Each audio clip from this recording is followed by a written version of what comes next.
Bismillahirrahmanirrahim. Assalamualaikum warahmatullahi wabarakatuh. Alhamdulillahi rabbil alamin. Alhamdulillahi hamdan lakallahumma ala alaikal jasimah wa ala ni'amikal azimah. Wassalatu wassalamu ala habibina Mustafa Muhammad ibn Abdullah salawatullah wa salamuhu alaihi alladhi ballagha risalata wa addal amanah wa nasaha lil ummati wa jahada fillahi haqqa jihadihi hatta atahu al-yaqin wa tarakana ala mahajjatil bayda layluha kanahariha la yazighu anha illa halik faman yuti'illaha wa rasulahu faqad faza fawzan 'azima wa may ya'sillaha wa rasulahu faqad dhalla dhalalan mubina amma ba'd. Rabbi shrah li sadri wa yassir li amri wahlul 'uqdatam min lisani yafqahu qawli. Subhanaka la ilma lana illa ma 'allamtana innaka antal alimul hakim. Alhamdulillah, kita patut bersyukur kepada Allah atas segala nikmat yang dikaruniakan kepada kita semua. Khususnya pada malam ini kembali Allah pertemukan kita di Masjid Al-Hakim. Setelah sholat maghrib secara berjamaah, kita melanjutkan dengan hadir di majelis ilmu, pengajian rutin. Mudah-mudahan semua niat dan langkah kaki Bapak Ibu dinilai sebagai pahala di sisi Allah Subhanahu wa taala. Amin ya rabbal alamin. Salawat dan salam juga selalu tak lupa kita sampaikan kepada Nabi kita, Nabi besar Muhammad sallallahu alaihi wasallam, beserta keluarga, para sahabat, para pengikutnya hingga akhir zaman, dengan harapan mudah-mudahan kita nanti di yaumul qiyamah bisa mendapatkan syafaat beliau. Amin ya rabbal alamin. Bapak Ibu yang dimuliakan Allah, kita di pertemuan yang lalu membahas tentang hal-hal yang terkait dengan sholat. Terakhir tentang mubtilatus sholat, tentang hal-hal yang membatalkan sholat. Pertemuan kali ini kita akan bahas satu tema yang sangat penting juga, yaitu tentang sholat berjamaah. Sholat berjamaah ini merupakan sholat yang biasa kita lakukan, gitu ya. Maka muncul pertanyaan, kenapa kita sholat berjamaah? Apa dasarnya? Apa keutamaannya? Ulama berbeda pendapat terkait dengan hukum sholat berjamaah. Ada yang mewajibkan fardu ain, wajib setiap individu. Yang kedua, ada yang mengatakan fardu kifayah, wajib sebagian saja. Yang ketiga, ada yang mengatakan sunnah muakkadah, sunnah yang sangat dianjurkan. Kalau dalam mazhab kita, mazhab Syafi'i, status hukum sholat berjamaah itu adalah sunnah muakkadah, sunnah yang sangat ditekankan, dianjurkan. Sholat berjamaah, kenapa harus sholat berjamaah? Ada banyak dalil yang melandasi kenapa kita sangat dianjurkan sholat berjamaah.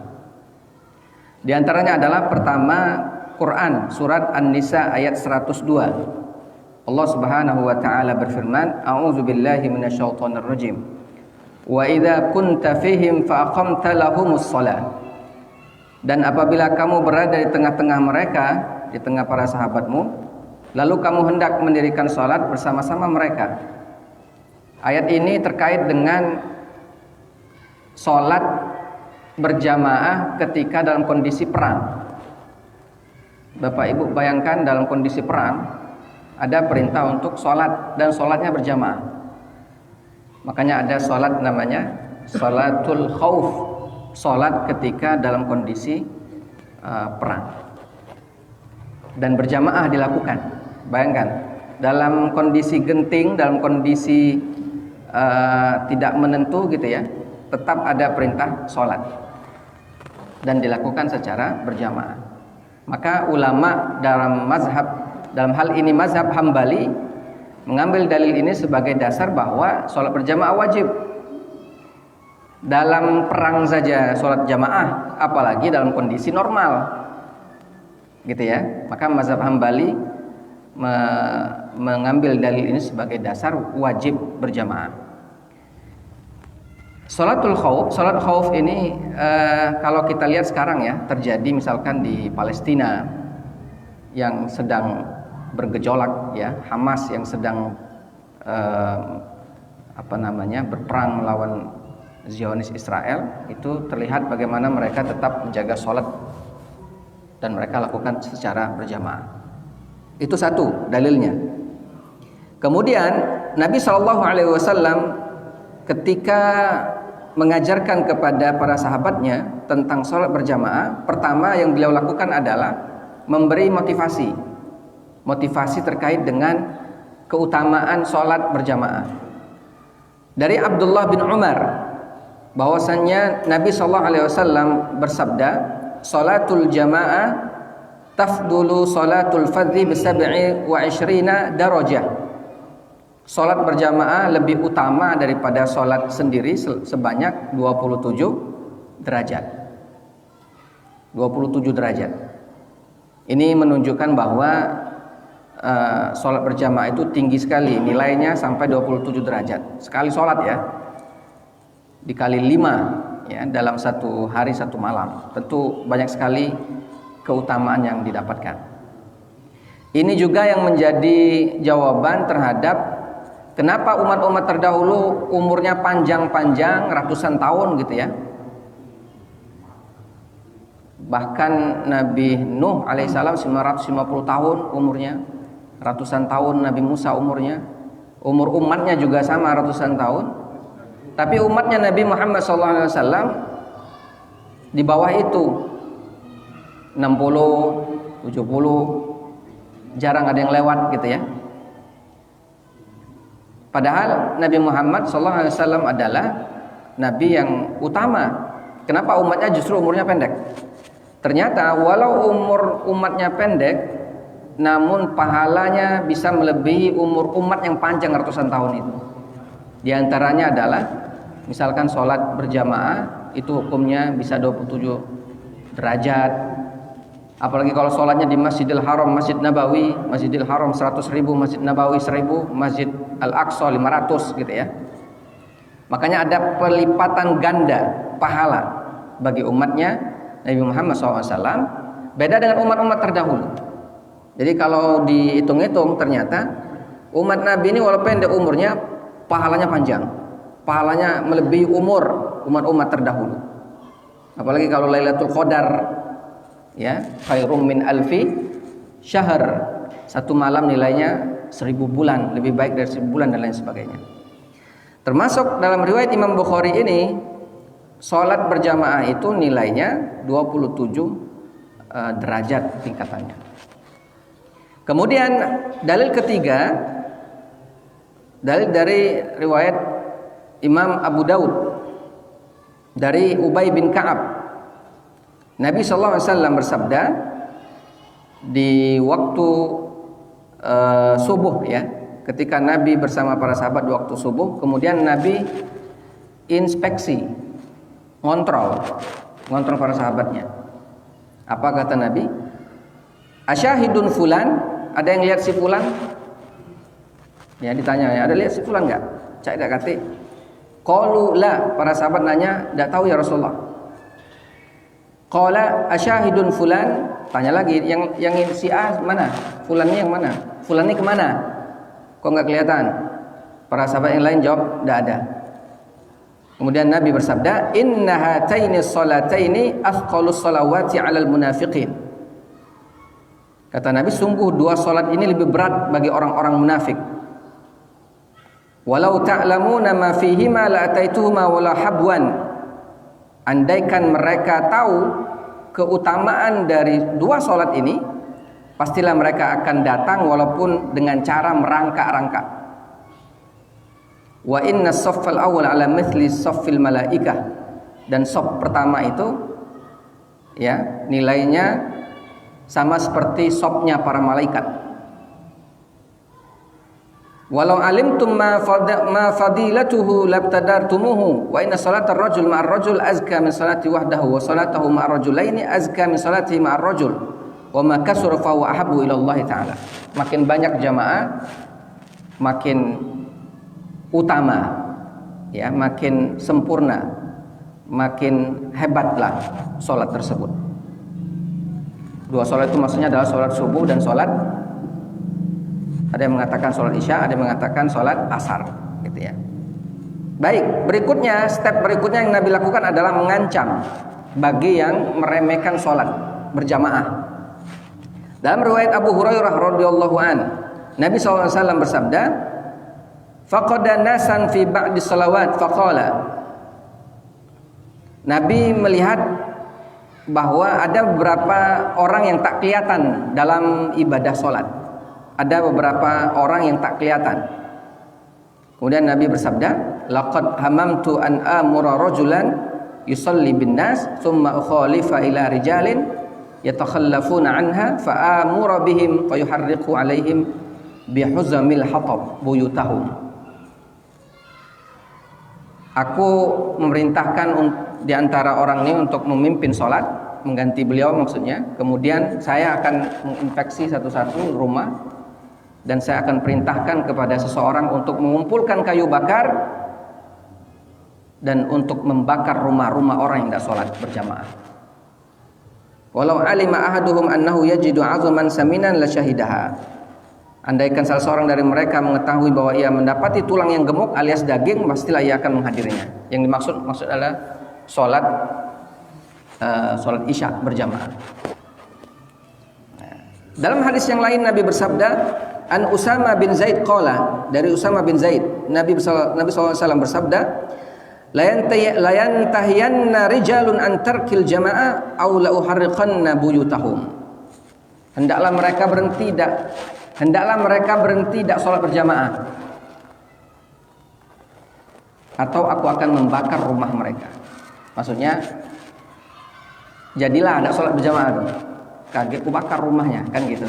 Ini dalil yang disebutkan oleh para ulama bahwa Nabi betul-betul sangat konsen dan perhatian dengan sholat berjamaah.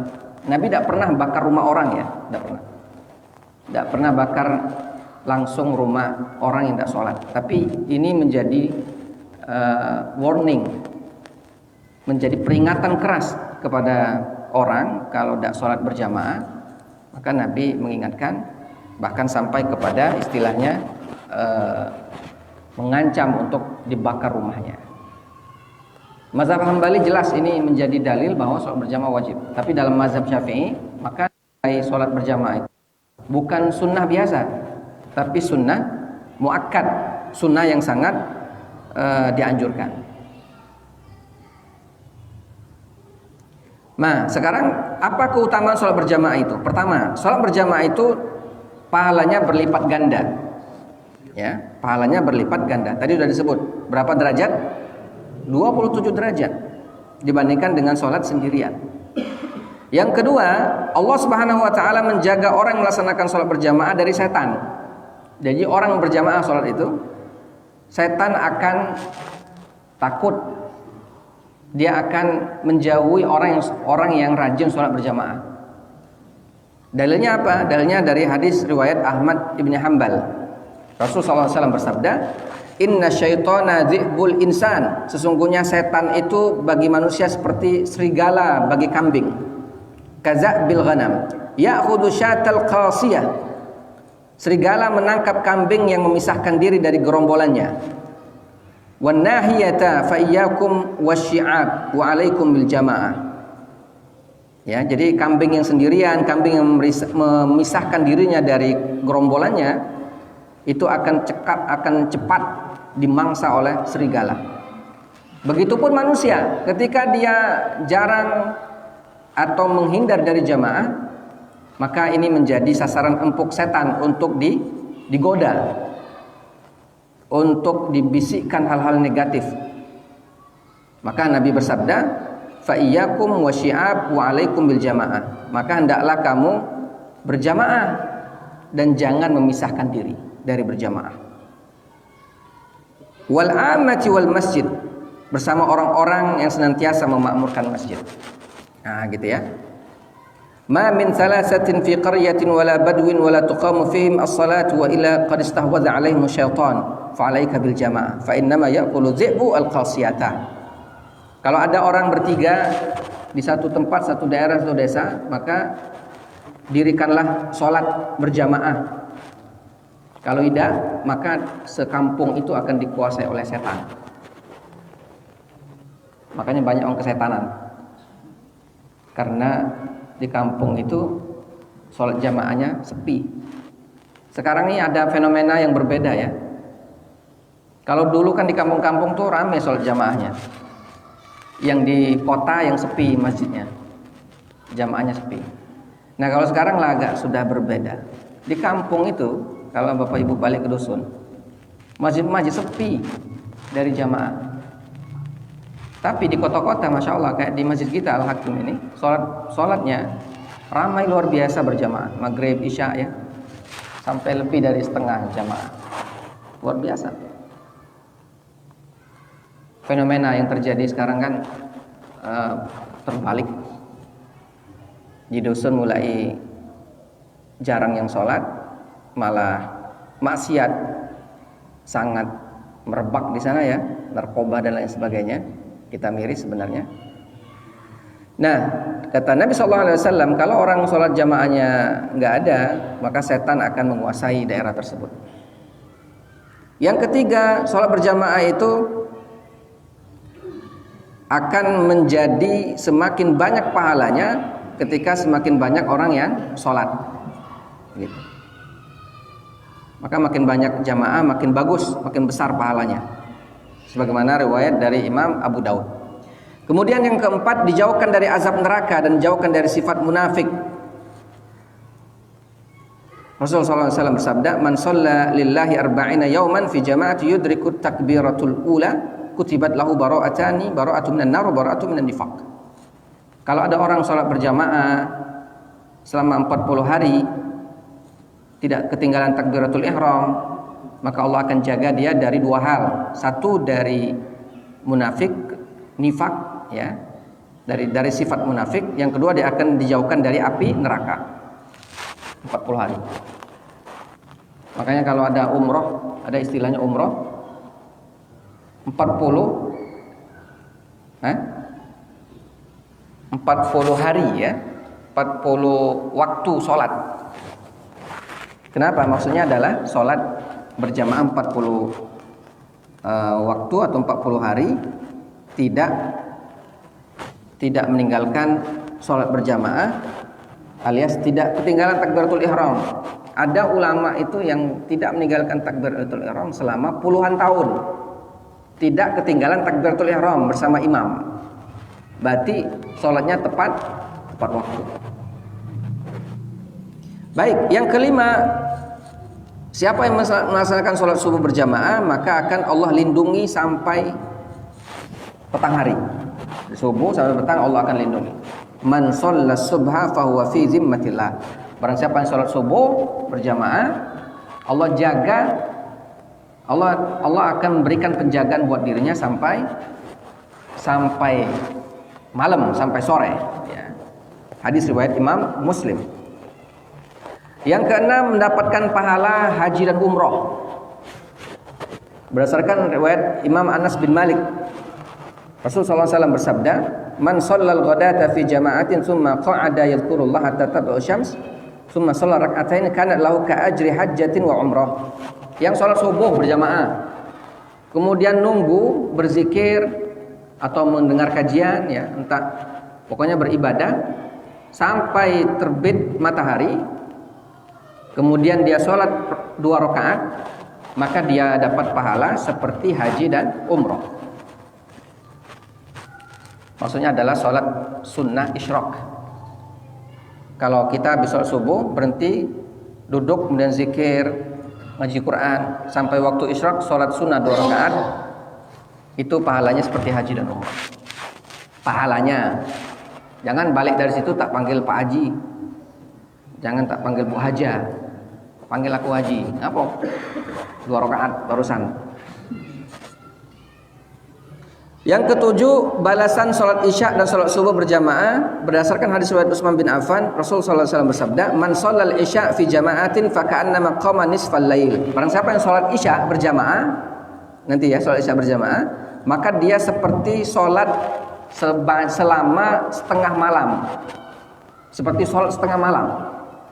Wa man shalla subha fi jama'atin fa ka'annama shallal laila kullahu.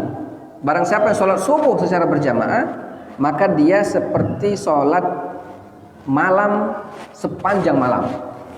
Nah, luar biasa itu kan. Kemudian yang kedelapan, malaikat berkumpul pada sholat subuh dan sholat asar. Yata'aqabuna fikum malaikatu bil laili wa malaikatu bin nahar. Wa yajtami'una fi salatil fajr wa salatil asri. Summa ya'rujul alladhina batu fikum fa yas'aluhum wa huwa a'lamu bihim kaifa taraktum ibadi fa yaquluna taraknahum wa hum shallun wa atainahum wa hum shallun. Jadi malaikat itu datang kepada orang yang sholat, khususnya subuh dan sholat asar. Mereka berkumpul dengan orang-orang yang sholat subuh kemudian sholat asar. Mereka bergiliran.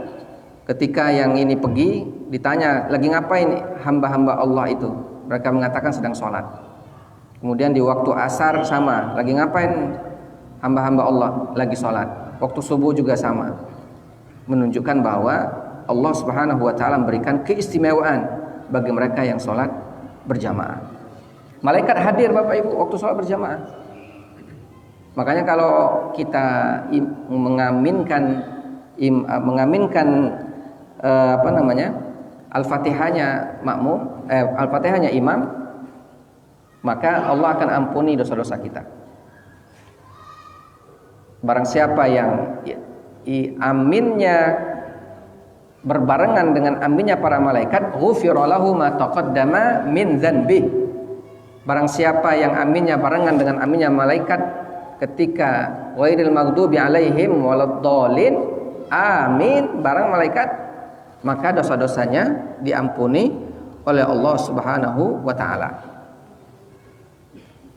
Baik, begitu juga dalam hadis riwayat Imam Ahmad bin Hanbal, innallaha la ya'jabu minas salati fil jami'. Sesungguhnya Allah mengagumi salat yang dilaksanakan secara berjamaah. Allah mengagumi salat orang berjamaah. Allah berikan cintanya kepada orang yang melaksanakan salat berjamaah. Yang berikutnya banyak sekali ya dalil yang menunjukkan betapa salat berjamaah itu sangat dianjurkan dan keutamaan-keutamaannya, bahwa salat berjamaah itu dalam riwayat dari Abu Hurairah radhiyallahu an, Rasulullah SAW bersabda, la yazal abdu fi salati ma kana fi musallahu yantazir as-salatu wa taqul malaika Allahumma ighfir lahu Allahumma arhamhu. Kalau ada orang yang salat, selesai salat, nunggu waktu salat berikutnya, malaikat tidak akan berhenti berdoa untuk orang itu, Allahumma ighfir lahu Allahumma arhamhu. Ya Allah ampuni dosanya, ya Allah rahmati dia. Ya Allah ampuni dosanya, ya Allah rahmati dia.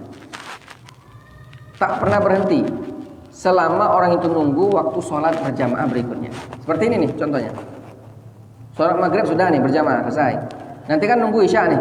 Sambil nunggu isya ini kita tidak dengar, memang kita tidak lihat para malaikat mendoakan kita, Allahumma ighfir lahum, ampuni dosa-dosa mereka ya Allah. Allahumma arhum, ya Allah sayangilah mereka. Terus bayangkan. Dan yang doa ini siapa? Malaikat. Malaikat yang tak pernah berdosa. Pastilah doanya terkabulkan. Kalau doa kita kan entah mana kita tidak tahu, tapi kalau para malaikat yang berdoa aman. Makanya beruntunglah Bapak Ibu yang sholat berjamaah, bahkan menunggu sholat berjamaah berikutnya. Berikutnya nomor 11, keutamaan shaf pertama. Lau ya'lamun nasu ma fin nida' wa shaffil awal thumma lam yajidu illa yastahimu alaihi lastahamu. Tadi imam kan biasanya istaqimu atadilu rahmakumullah susufakum fa inna taswiyatas sufuf min tamasal, lurus rapatkan shaf sambil melihat jamaah kita agar memenuhi shaf pertama. Tapi kayaknya tadi shaf kita baca kita yang duluan. Kayak shaf pertama, shaf depannya. Kalau baca kita yang duluan. Kalau baca berebut gitu ada. Jangan. Ini depan. Aku belakang, Bang. Itu justru keliru. Sifat yang tepat adalah kita berusaha berada di shaf depan. Kecuali yang di belakang sini, belakang imam nian ya. Kalau belakang imam nian, usahakan yang paham paham tentang sholat berjamaah, paham tentang fikih sholat. Kenapa? Karena ada kemungkinan imam batal sholatnya, tiba-tiba batal, sakit perut, kentut misalkan, ya tiba-tiba pingsan imamnya. Nah itu yang di belakang kalau dia paham, dia akan segera mengambil alih untuk melanjutkan sholat berjamaah. Ya, atau dia salah baca, menegurnya dan lain sebagainya, itu tanggung jawab yang di belakang imam. Nah tapi yang di kiri sebelah sayap kanan sayap kiri, jangan nyuruh wong, justru kita yang duluan. Nah gitu ya. Kenapa? Pahalanya besar dibanding dengan shop yang kedua. Kecuali kalau misalkan softnya adalah soft anak-anak, budak-budak nih. Kalau soft budak-budak, kalau bisa dikondisikan mereka di belakang soft orang dewasa, terpenuhi semua, soft yang lanang, yang dewasa laki-laki, di belakang baru budak-budak. Tapi kalau dikhawatirkan budak nih bakal ribut, biasanya kan kalau budak nih berkumpul, udah saling nginjak kaki, kelempang-kelempung kaki, sambil nampok kepala masing-masing, main. Maka dalam kondisi begitu, kalau orang tuanya melok sholat, ajak di samping orang tuanya, diamankan, ya biar tidak ribut. Kalau orang tuanya sholat, ya. Tapi insya Allah orang tuanya sholat juga malu soalnya tak. Kalau anaknya sholat juga tidak. Nah kalau tidak juga ternyata orang tuanya sholat, tidak apa-apa, mungkin kita yang tahu mengkondisikan anak itu agar tenang, tidak mengganggu kekhusyuan dalam sholat berjamaah. Gitu. Yang ibu-ibu juga ada, misalkan yang ada anak-anak kecil perempuan, taruh di belakang. Khususnya anak-anak yang sudah mumayyiz, yang sudah bersunat, gitu ya, yang ngerti, yang bisa wudhu, agar tidak memutus shaf.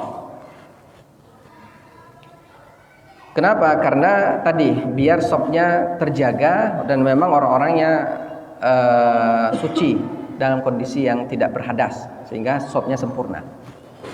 Gitu ya. Baik, nomor 12. Idza ammana al-imam fa aminu fa innahu man wafaqa ta'minuhu ta'min malaika ghufira lahu ma taqaddama min dhanbi. Tadi sudah disebutkan hadis bahwa orang yang imam mengaminkan walad dhalin, ya, mengucapkan amin di Al-Fatihah itu, kalau barengan dengan para malaikat, Allah akan ampuni dosa-dosanya yang telah lalu.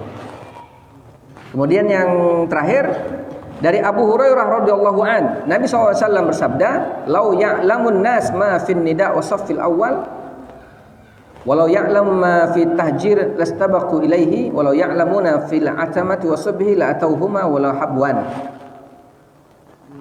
Pokoknya kalau tahu orang itu keutamaan salat berjamaah, kemudian salat di shaf yang pertama, maka dia akan berusaha semaksimal mungkin. Kalaupun dengan cara merangkak, dia akan lakukan. Sampai segitunya, ya, luar biasa. Ini menunjukkan bahwa betapa sholat berjamaah itu sangat dianjurkan di dalam Islam. Dan sholat berjamaah ini, Bapak Ibu, tidak hanya terkait dengan keutamaan yang luar biasa dari segi pahala, tapi juga sangat berdampak kepada hubungan silaturahim, hubungan sosial antar kaum muslimin. Kalau berjamaah seperti ini kan kita bisa tahu, oh ini ada saudara kita, ada teman kita, ada tetangga kita, bisa saling tegur sapa ketika selesai sholat. Banyak sekali manfaat dari sholat berjamaah, baik dari segi pahala, jelas tadi udah disebut dalilnya banyak sekali, ataupun dari segi sosial, ini juga sangat berdampak baik terhadap kerukunan, keharmonisan hubungan antar sesama kaum muslimin. Dan ingat, dalam sholat berjamaah itu ternyata justru sangat mengandung hubungan antar kaum muslimin, termasuk shaf antar kita. Jadi shaf itu sunnahnya memang kita rapat, tasufuf min tamami sholat, karena lurus rapat shaf itu bagian dari kesempurnaan sholat. Jadi sebenarnya rapat itu ada dua caranya. Satu, kaki kita kelingking itu ketemu dengan kaki kelingking sebelah kiri, idealnya nyentuh gitu ya, idealnya. Tapi tidak wajib. Ada kondisi di mana orang itu kalau tersentuh kulit dengan sebelah geli, ya kan, geli dia. Jadi tidak nyaman. Ya jangan dipaksoi. Kalau disentuh kaki nah bahaya kawan ya. Pacak ngeriput ini badannya, kakinya. Ya, jadi rapat saja, rapat, kalaupun tidak nyentuh kaki. Ada yang makso, kakinya digeser-geser, geser. Makin digeser makin jauh kawan sebelah. Iya, ngeri. Laju urung sholat berjamaah ya, gara-gara nyentuh kaki tadi. Nah, kemudian sholat berjamaah itu perlu sekali ilmunya bahwa agar soft itu dirapikan ya. Coba lah Bapak Ibu lihat di Mekah Madinah ya, kalau live streaming, live di YouTube itu luar biasa. Orang luar sana, orang non Islam itu kaget kok bisa-bisanya umat Islam tuh ketika mau sholat rapi luar biasa, tanpa ada yang komando sama sekali. Ya, ketika sholat, Allahu Akbar, ketika qomat ya, qamatis shalah, qamatis shalah, Allahu la ilaha illallah, berposisi udah dalam hitungan detik rapi. Ya, di sekeliling Ka'bah itu rapinya luar biasa. Nah, begitupun dalam sholat berjamaah kita, jadi diatur sedemikian rupa agar sholat berjamaahnya rapi. Misal ada yang uzur menggunakan kursi, itu pun rapi. Ya, ditaruh di tempat ya, di posisi yang rapi. Tidak terlalu ke belakang. Kaget kalau di ke belakang yang di situ tidak baca sujud, kena kursi kawan, ya. Atau jangan terlalu depan. Bapak Ibu yang dimuliakan Allah Subhanahu Wa Taala, itu tentang sholat berjamaah. Ya. Baik, sebelum lanjut ada yang ingin ditanyakan? Ya. Waalaikumsalam warahmatullahi wabarakatuh.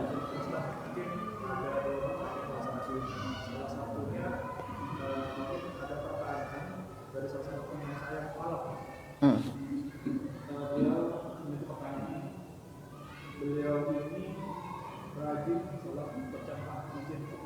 Cuma dalam satu kondisi,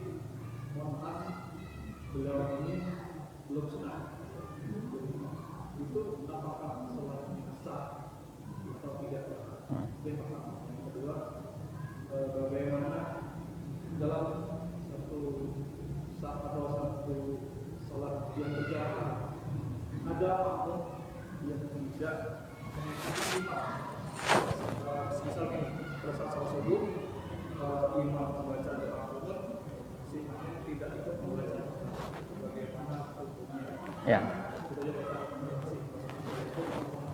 Waalaikumsalam warahmatullahi wabarakatuh. Mu'alaf ketika sudah bersyahadat maka dia resmi menjadi muslim. Nah, sebagai seorang muslim maka berkewajiban untuk diantaranya adalah sunat bagi laki-laki. Kalau kondisinya tidak ada yang tidak ada penghalang dia bersunat, maka dia harus segera sunat agar seperti sholat dan lain sebagainya itu bisa sah. Karena kalau tidak sunat maka tubuhnya, badannya ketika buang air dan lain sebagainya itu berdampak kepada tetap najis dan tidak bersih, tidak suci. Tapi kalau ada orang yang sudah dewasa, ini kan mu'alaf ternyata dia baru tahu dengan Islam, dapat hidayah, sudah berumur, apalagi kalau sudah umurnya senior gitu ya, ada penyakit pula, penyakit gula misalkan, maka itu tidak memungkinkan lagi untuk sunat. Nah, dalam kondisi begitu maka para ulama menyebutkan tidak apa-apa tidak bersunat karena kondisinya yang tidak memungkinkan. Tapi kalau normal bisa ya maka tetap wajib dia bersunat agar sah sholatnya. Yang kedua tentang sholat subuh, kalau dia tidak berkunut itu hak dia. Pertama itu dia hak dia untuk tidak berkunut, karena memang ada mazhab yang tidak mensunnahkan kunut seperti mazhab Hambali. Idealnya nih, orang yang tidak berkunut kalau berimam dengan orang yang kunut minimal mengaminkan kunut tersebut. Allahumma dina fiman hadait, dia sebut amin, amin. Walau tidak mengangkat tangan. Idealnya. Kalau dia betul-betul beranggapan bahwa kunut ini bukan bagian dari sholat subuh, maka seharusnya dia tidak ikut berjamaah di situ. Karena kan berarti ada satu aktivitas, satu perbuatan yang di luar perbuatan sholat. Perbuatan sholat. Kayak kan dia menganggap subuh itu tidak ada kunut. Maka berarti tempat sholat itu adalah bukan tempat sholat yang dia anggap sah dalam berjamaah, sholat subuh khususnya. Maka bagusnya ya dia sholat di tempat yang memang tidak berkunut. Tapi sekali lagi itu pilihannya, hak seseorang untuk sholatnya tidak berkunut. Kalau memang dia sebenarnya paham dan mengerti, dia cukup mengaminkan, udah sah sholatnya, gitu. Ya kan? Kalau memang dia yakin betul kunut bukan bagian dari sholat subuh, pastikan dalam sholat subuh itu masjidnya tidak menggunakan kunut. Sama seperti halnya orang yang berkunut, beranggapan bahwa kunut dalam sholat subuh itu adalah sunnah muakkad. Maka ketika di masjid itu dia tahu tak pakai kunut, kalau dia baca tidak ke situ, ya cari masjid yang pakai kunut. Andaikan dia tidak ada pilihan di masjid itu memang tidak ganti kunut, maka dia bertoleransi dengan tidak ikut kunut juga ada apa-apa, karena dia tahu bahwa ada dalil, ada dasarnya. Jadi pengetahuan itulah yang akhirnya akan menjadikan sholat itu sempurna, sholat itu sah. Gitu. Ya. Tentang sholat Pak Ustaz. Siapakah orang yang lebih banyak mendapat pahala di dalam sholat? Kemudian ada berapa macam Rasulullah melarang sholat? Ada berapa cara Rasulullah melarang sholat? Syukur. Sholat orang yang paling banyak pahala itu adalah sholat orang yang berjamaah. Sholat berjamaah kan? Kalau berjamaah sholatnya makin banyak pahalanya. Itu disebutkan dalam hadis tadi, bisab'i wa isyrina darajah, 27 derajat. Kalau di dewean berarti tidak dapat 27 derajat tapi tetap dapat pahala. Kemudian dia sholat, misalkan kalau pengen dapat banyak lagi, sholat di Masjidil Haram 100.000 kali, 100.000 kali lipat. Lebih jauh, lebih banyak pahala. Bukan lebih jauh, tempatnya 3 masjid nih Bay. Masjidil Haram, Masjid Nabawi, Masjid Al-Aqsa. Masjidil Haram sholat di situ sekali 100.000 kali lipat pahalanya. Masjid Nabawi 1.000 kali lipat. Masjidil Haram 500 kali lipat. Bukan jauh, kalau jauh tidak kaitannya. Kita sholat di sini sholat isya di Masjid Al-Hakim Palembang pertahanan dengan sholat isya di Moskow Rusia sama pahalanya. Gitu.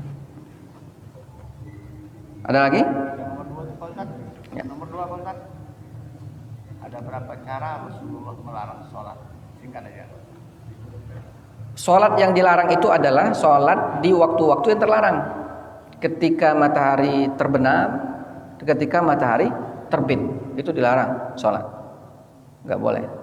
Yang ketiga, dilarang sholat kalau belum masuk waktu sholat.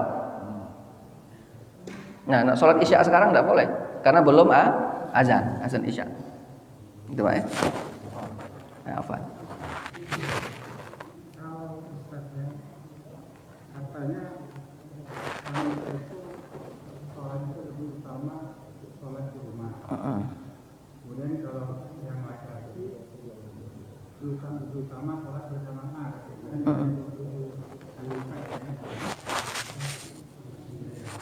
Nah, apakah yang wanita yang sholat lebih utama di rumah itu kebalikannya 27 kali dan itu saya tahu. Iya. Pertanyaan yang keduanya itu sering didengar kalau kita tidak sholat berjamaah isya dan subuh atau asar itu dinilai munafik. Itu apa benar itu? Oke. Kemudian yang pertanyaan ketiga, Tiga. Tidak jadi ketiga. Kita ini kan bakal meninggal ya karena mati. Katanya saya dengar sih kalau kita pertanyaan kubur itu kan kita kan udah hafal misalnya ya. Tapi kalau kita rajin sholat gitu, itu otomatis katanya bisa terjawab. Benar nggak? Ya. Jadi kayak Sekalian Pak Haji, sekalian.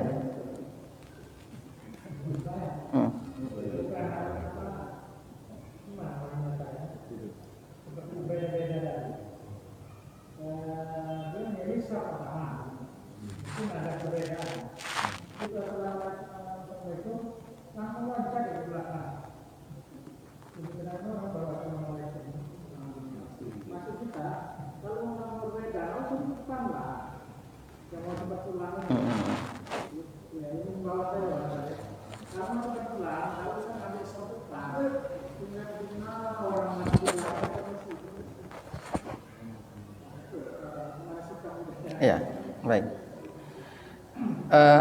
Pertama terkait dengan pertanyaan sholat perempuan itu memang ada hadisnya menyebutkan sholatul mar'ah afdalu fi baitiha atau kama qala Rasul. Sholat wanita itu lebih afdal adalah sholat di rumah.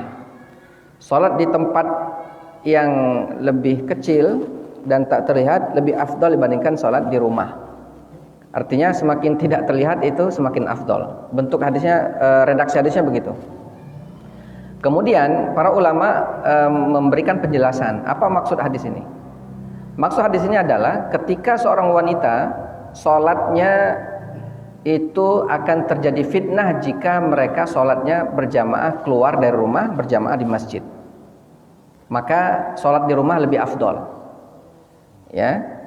Tapi kalau kondisinya aman, tidak terjadi fitnah, maka jangan dilarang wanita itu untuk sholat berjamaah di masjid. Yusuf Qardawi, Imam Syekh Yusuf Al-Qardawi rahimahullah, ya, menyatakan bahwa ini bahasa beliau luar biasa. Kalau wanita di mall, di pasar dibiarkan mereka belanja, kenapa ketika di masjid malah kita larang? Kalau ke masjid, ke mall, ke pasar saja mereka aman gitu ya, nggak jadi masalah. Kenapa ketika di masjid malah kita bilang, oh jangan, nggak aman, fitnah kau nih, nggak usah lah. Artinya ketika dalam kondisi yang aman, nyaman seperti di Indonesia begini ya, bagus sholat berjamaah di masjid. Beda halnya ketika kondisinya di tempat yang Islamnya minoritas. Memang wanita sangat sulit untuk sholat berjamaah dan terjadi fitnah, terjadi pelecehan seksual ya kalau sampai keluar rumah dengan berpakaian, berhijab dan lain sebagainya kemudian sholat. Di Eropa misalkan ya, memang sulit. Tapi kalau di Indonesia kondisi begini aman, kenapa nggak ke masjid? Kenapa ke masjid? Kan gitu. Kenapa ada hadis tadi yang menyebutkan lebih afdal di rumah tadi? Karena kondisinya terjadi fitnah, justru akan berdampak negatif terhadap wanita. Tapi kalau sudah aman ya, maka tetap ke masjid ya, berjamaah. Berikutnya tadi tentang sholat, orang kalau sholat maka dipermudah pertanyaan di alam barzakh, alam kubur. Ya, betul. Di alam kubur itu sebenarnya sudah ada contekan. Man rabbuka, siapa Tuhanmu? Jawabnya apa? Allah. Man nabiyuka, siapa nabimu? Jawabnya Nabi Muhammad. Ma kitabuka, apa kitabmu? Kita jawabnya Quran. Hafal kalau gitu. Tapi itu tidak baca dihafal. Ketika mati, ketika ditanya malaikat Munkar Nakir, tidak ingat sama sekali gitu. Ngapa tidak ingat? Banyak dosa, banyak maksiat, sholat jarang ya. Nah tapi kalau kita ibadahnya kuat, amal sholatnya bagus, sholat jamaahnya lancar, 5 waktu dijaga, pertanyaan-pertanyaan itu lancar. Nah, ya. Dari yang ketiga apa tadi? Ya betul. Jadi salah satu tanda sinyal orang itu munafik gitu ya, sholat asar dan sholat subuhnya tinggal. Kenapa? Karena sholat asar, sholat subuh itu sholat yang berat dilakukan, termasuk isya ya. Kalau sholat asar khususnya, kenapa? Karena itu hari-hari waktu-waktu genting, Di akhir hari orang udah capek kerja, udah berpeluh, udah berkeringat. Waktu asar tuh waktunya berbaring santai atau minum kopi, minum teh, istirahat. Makanya banyak ketinggalan. Atau paling tidak lagi di jalan, macet. Ya, baru balik dari begawi. Datang ke rumah lah capek, azan maghrib berkumandang. Tidak sholat asar. Apalagi subuh ini tidur. Malam begadang, bangun jam 8, jam 9 siang. Ya. Itu. Maka sholat itu menjadi istilahnya tolak ukur keimanan seseorang, ya, sebagai tolak ukur saja. Tapi yang paling utama adalah 5 waktu sholat ini dijaga semuanya. Bukan berarti mentang sholat asar dan isya subuh disebut, sholat lainnya laju tidak apa-apa, sholat lain ditinggal, tidak. Tetap yang 5 waktu ini wajib dijaga dalam kondisi apapun. Kemudian orang yang sholatnya habis sholat langsung cul keluar, Allahumma antas salam. Kalau kita Allahumma antas salam, kalau dia Allahumma lantas jalan gitu ya. Assalamualaikum lanjut pergi. Kalau kondisinya memang dia darurat, uzur, misalkan nak buang air kebelet, ya tidak apa-apa. Ya, dia izin, Assalamualaikum warahmatullahi wabarakatuh, keluar. Tapi kalau kondisinya memang udah gawe dionian, ya kalau baca jangan mengganggu sop-sop jamaah yang lagi berzikir. Cuma kalau lewatnya ini sopan ini misal ya, tapi tidak rasanya. Ya. Ya.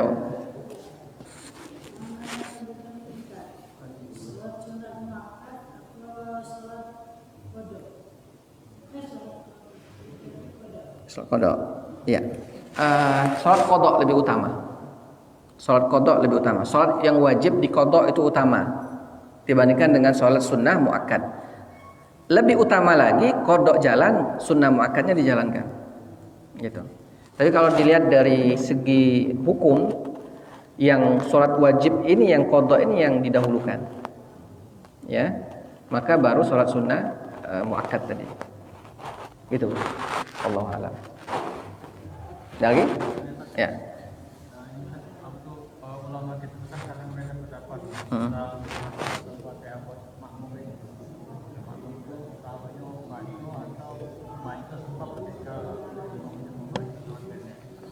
Surah Al-Fatihah ya. Dalam mazhab Syafi'i, surat Al-Fatihah itu wajib dibaca baik imam maupun makmum.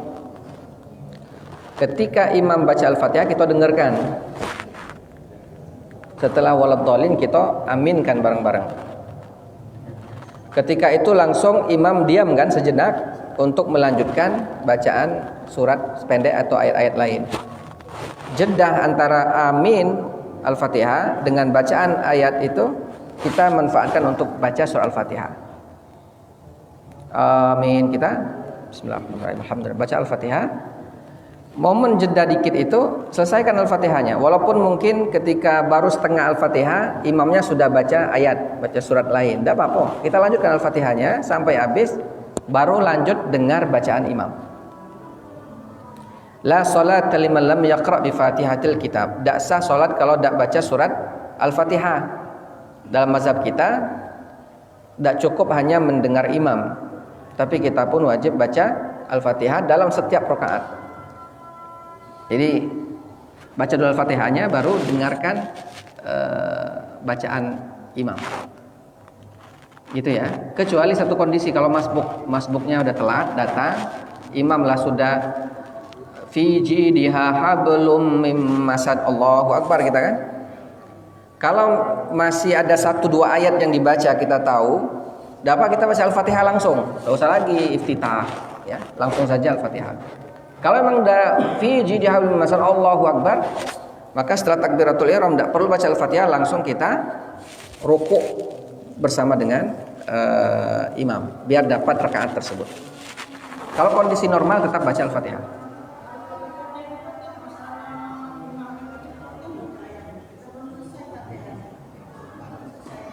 Ya. Maka kalau kondisi begitu agak dipercepat Al-Fatihah kita. Gitu ya. Gimana Bu?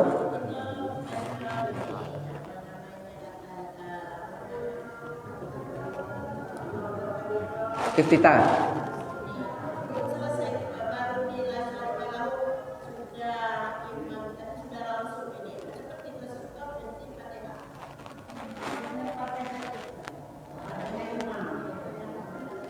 Ketika kita iftitah, imam kan baca Al-Fatihah kan? Oh ya, ketika waktu sholat yang tidak kedengeran, zuhur atau asar. Ya, makanya imam tuh jangan terlalu cepat, satu itu. Yang kedua, kita pun jangan terlalu lama baca iftitahnya, jangan terlalu lambat baca Al-Fatihahnya, karena khawatir imamnya duluan. Maka kondisikan, kalau kita tahu imamnya cepat, maka iftitahnya di skip, dilewatkan saja, kita fokus Al-Fatihah saja. Karena itu yang rukun, yang wajib. Sedangkan iftitah itu sunnah.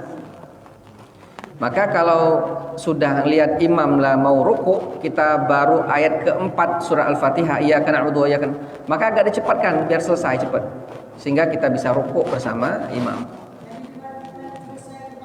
Iya, segera selesaikan Al-Fatihah. Hah?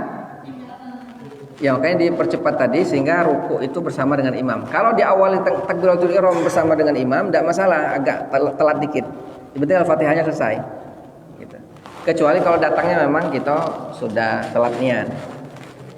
Gitu. Jadi Al-Fatihah itu rukun. Maka maksimalkan rukun itu, jangan sampai ketinggalan. Dan bagi imam jangan ngebut nian, ya, kasihan dengan jamaah. Kalau ngebut nian pakai helm biar tidak cedera. Baik Bapak Ibu sekalian, mungkin itu yang bisa kami sampaikan. Kita tutup bersama-sama dengan lafal hamdalah dan doa kafatul majlis. Alhamdulillahirabbil alamin. Subhanakallahumma bihamdika asyhadu an la ilaha illa anta astaghfiruka wa atubu ilaik. Hadallahu alaikum ajma'in. Assalamualaikum warahmatullahi wabarakatuh.